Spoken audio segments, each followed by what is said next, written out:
This is the world that we're so rapidly moving into. Same shit, different asshole. Except this is fascism at the technological cutting edge, which allows more control than ever Hitler could get.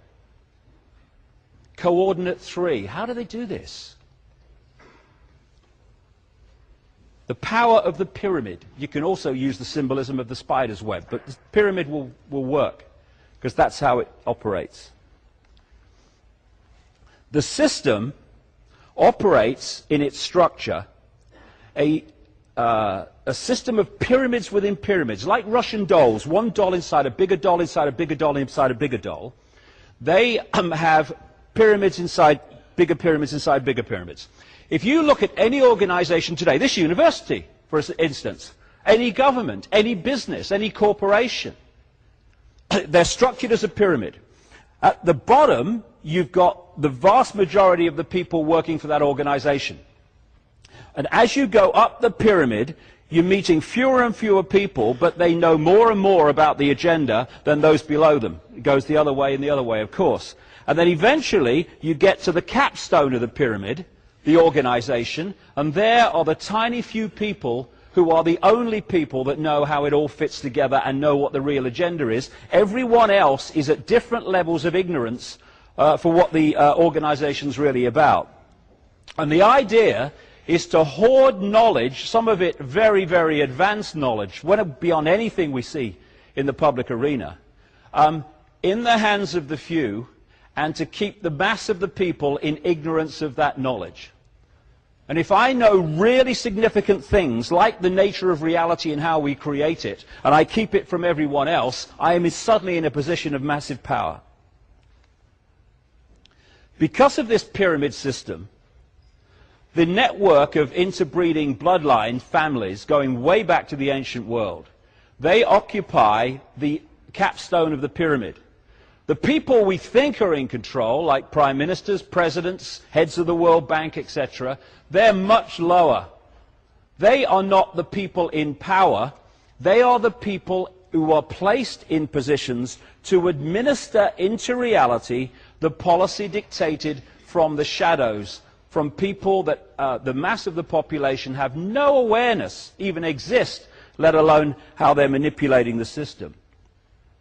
So people focus on Bush, and they say, oh, it's Bush, he's a vehicle. He's not Big Brother. He's just a guy who's placed in a position of power for a short period of time, 8 years or so, and then he'll be replaced by someone else who will do the same job. What doesn't change is the force behind the people we see who are dictating the policy, which is why the policy doesn't change when governments do. This is the pyramid within pyramid system. The banking system is a pyramid. You go into a bank, the person you hand your check over to won't know what's happening in the bank manager's office behind them. He won't know what's happening at the next level and the next level until you get to the clique at the top of the bank, and they're the only people that know how all the different contributions fit together. Because the vast majority of people, like 90-odd% of people, who are daily making contributions in various ways to building this global prison state, have no idea they are doing it or the end that is behind it. Only the few at the top do. So you've got people in all these different organizations and institutions who are making their contributions every day. They're not trying to build a fascist state. They've got children who are going to have to live in it. But they don't know how their individual contributions, innocent in themselves, how they fit together to create anything but an innocent pattern. Only they do. And so, by controlling the top of these various pyramids of institutions within society, they dictate a common policy. And at the heart of that is the constant and incessant centralization of power, so the few have more and more power with every passing week. This is the top of the pyramid. manipulating those representing the top of the pyramid in the movie to create the manipulation that takes us down the road to tyranny. And if you look at the Masonic structure, or any structure of any secret society, it's just the same. Because alongside this network of interbreeding families, you have the secret society network, which they use to make sure either they or their gophers occupy the positions of power. So here you have the Masonic structure. The vast majority of Freemasons, because people say, it's the Freemasons. No, it's not. The vast majority of Freemasons haven't got a clue what their organization's part of. Only the few do. These different secret societies, like the Freemasons, the Knights of Malta, the Knights Templar, all these different ones, they feed the chosen few up into this other pyramid that I'll call the Illuminati pyramid, but these organizations don't like to give themselves names, because you try researching an organization that doesn't have a name. Not easy, so you have to give it one. But Illuminati is one they do use. And it's at this level of the game where the real knowledge is and the real manipulation comes from. So even the vast majority of people in secret societies have no clue what it's all about. This is Albert Pike, infamous and famous Freemason in America, absolutely almost worshipped by the Freemasonic community in America.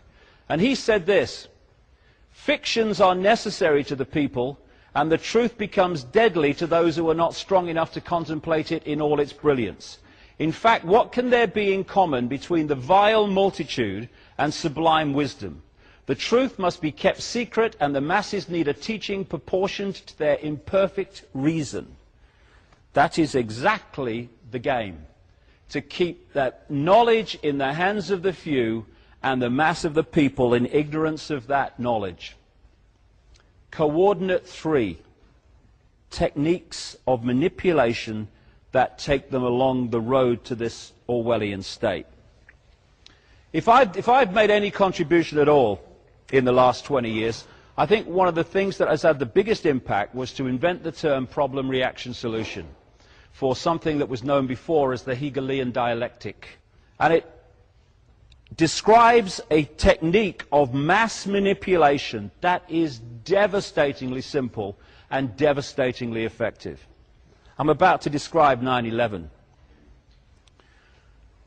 What happens, this is the 33rd degree of Freemasonry, by the way. They have a motto, ordo ad chaos, order out of chaos. That is problem, reaction, solution.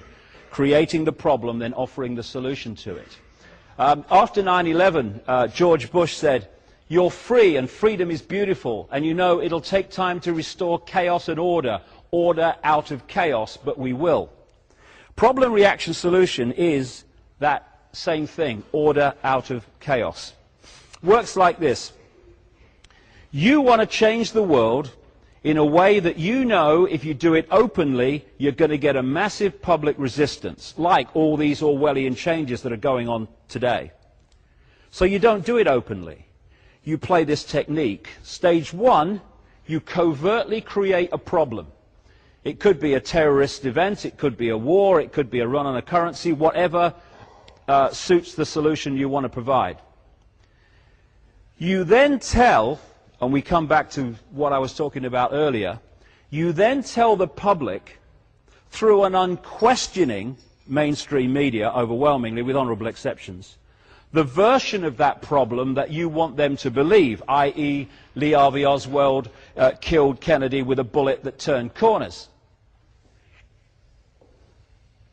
That amazingly efficient, effective terror on 9/11 was orchestrated from some guy in a cave in Afghanistan. Hope he had a mobile phone.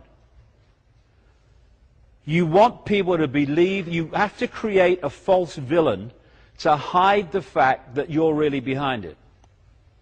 You want the public at stage 2 to react with fear, with outrage, and words to the effect of, Something must be done. This can't go on. What are they going to do about it?